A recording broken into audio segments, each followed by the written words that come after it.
And the tribal girl. Avantipur एक ऐसा राज्य था जो बहुत समय से शांति और समृद्धि से भरा हुआ था। उस राज्य पर राजा विक्रम वर्मा राज करते थे और विक्रम वर्मा को उनकी छोटी उम्र में ही राजकाज संभालना पड़ रहा था। विक्रम वर्मा को अच्छी सलाह देने वाले उनके नाई हरिराम थे। हरिराम रोज विक्रम वर्मा के पास बैठते थे और उनकी समस्याओं का समाधान बताते थे और उनके सहायक बने रहते थे।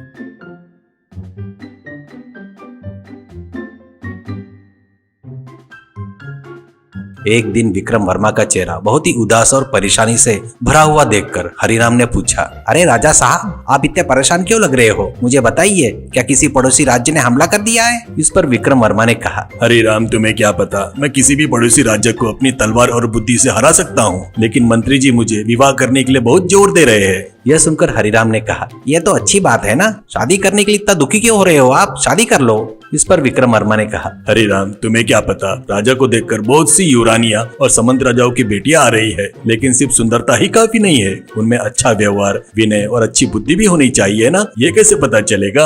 यह सुनकर नाई ने कहा, अरे इसलिए आप डर रहे हो क्या? अरे डरो मत राजा, मेरे पास एक जादुई आईना है, उसमें देखने से सामने वालों की बुराई और ईर्ष्या सब दिख जाती है। आप अपनी पसंद की लड़की या जो मंत्री लाएंगे, अगर वो लड़की आईने के सामने अपना चेहरा दिखाएगी तो हमें सब कुछ पता चल जाएगा। उसके अनुसार आप अपनी पसंद की वधू से शादी कर सकते हो। हरिराम ये बात बहुत आसानी से कह दी। यह सुनकर विक्रम वर्मा को हिम्मत आई और विक्रम वर्मा ने तुरंत मंत्री को बुलवाया। विक्रम वर्मा ने मंत्री से कहा, मंत्री जी, आप स्वयंवर की तैयारी करें। सिर्फ राजकुमारियां ही नहीं, साधारण लोगों की कुंवारियां, कोई भी अविवाहित लड़कियां आ सकती है। जाति, धर्म, धन का कोई बंधन नहीं है, और जो भी हो उन्हें बुलाओ। अगर मुझे कोई लड़की पसंद आई तो मैं उससे शादी करने के लिए तैयार हूँ, लेकिन मेरी एक शर्त है। मेरे नाई हरिराम के पास एक जादुई आईना है, अगर कोई लड़की उस आईने में अपना चेहरा दिखाती है तो उसकी ईर्ष्या, बुराई सब कुछ साफ साफ दिख जाएगी। जो भी आएगी उसे अपना चेहरा आईने में मुझे दिखाना होगा, यही मेरी शर्त है। ऐसा ढिंडोरा पिटवा दो। मंत्री ने ठीक है प्रभु कहा और वहां से चले गए। गांव में ढिंडोरा पिटवा दिया गया। सुंदर लड़कियां विक्रम वर्मा की सुंदरता, जवानी और अच्छाई के कारण उनकी पत्नी बनना चाहती थी, लेकिन उनमें एक डर समा गया था कि उन्हें डर था कि कहीं उनकी बुराई और ईर्ष्या युवराज को पता न चल जाए और वह उन्हें सजा न दे दे। इस डर से एक भी लड़की हिम्मत करके स्वयंवर में भाग नहीं लेती है।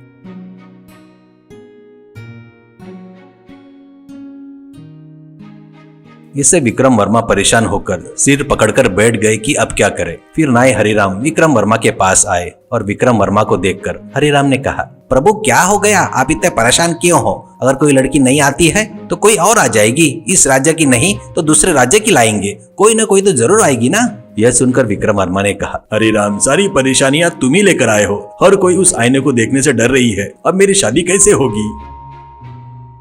यह सुनकर हरिराम ने कहा, अरे क्या धरती पर कोई ऐसी लड़की नहीं है जो आपके जैसे अच्छे और नेक दिल वाले के लिए कहीं ना कहीं तो कोई इंतजार कर रहे होगा ना बाबू? उसने यह बात बहुत ही आराम से कहा। यह सुनते ही विक्रम वर्मा ने कहा, हाँ ठीक है, मैं तुम्हारी बात से सहमत हूँ। तुम ही जाओ, तुम ही मेरे लिए एक रानी को ढूंढ कर लाओ, और तुम जिसे भी लाओगे उसे तुम्हारे जादुई आईने में मुझे दिखाना होगा। अगर वो ठीक लगी तो मैं तुरंत शादी कर लूंगा। यह कहकर उन्होंने नाई को राज्य में भेज दिया। नाई पूरे गाँव घूम रहा था।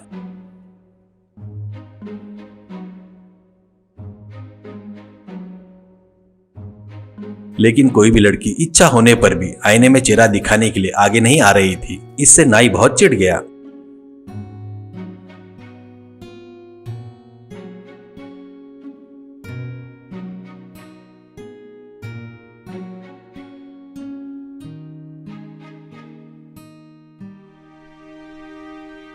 चलते चलते अब वो चल नहीं पा रहा था, इसलिए एक पहाड़ी के क्षेत्र में एक पेड़ के नीचे टेक कर बैठ गया और नाई अपने मन में सोच रहा था, हे भगवान, ये आईना तो मेरे परदादाओं ने, मेरे दादाओं को, मेरे दादा ने मेरे पिताजी को, और मेरे पिताजी ने मुझे दिया है। मेरे लिए तो ये ठीक काम किया है और मुझे एक अच्छी पत्नी मिल गई, पर मेरे राजा को कोई भी क्यों नहीं मिल रही है? क्या हो रहा है ये सब? ऐसा वो मन में सोच रहा था।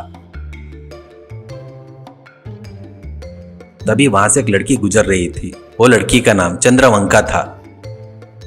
लड़की ने नाई को देखा,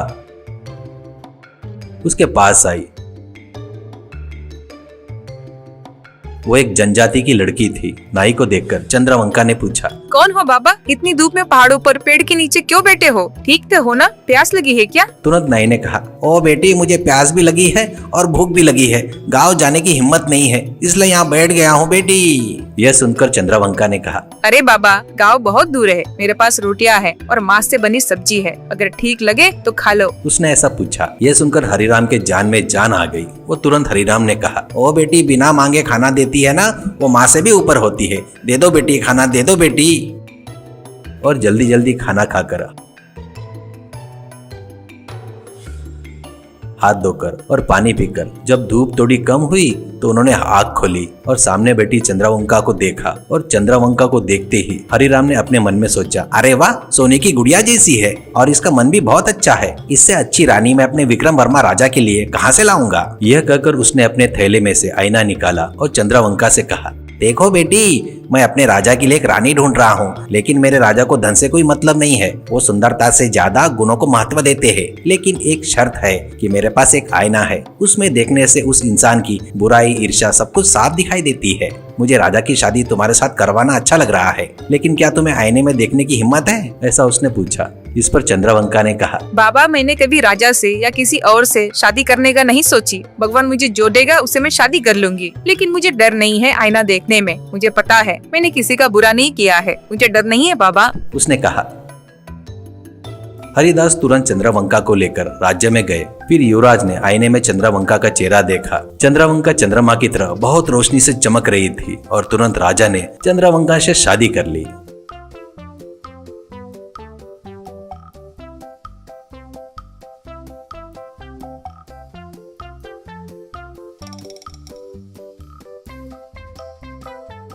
यह आईने की बात जानकर बाकी राजाओं ने भी नाई को संदेश भिजवाने की सोचे। यह बात सुनकर नाई ने संदेश लाने वालों से कहा, वह आईना तो कब का टूट गया, अब कैसे आईना, तुम सब जाओ, कहकर सबको भेज दिया।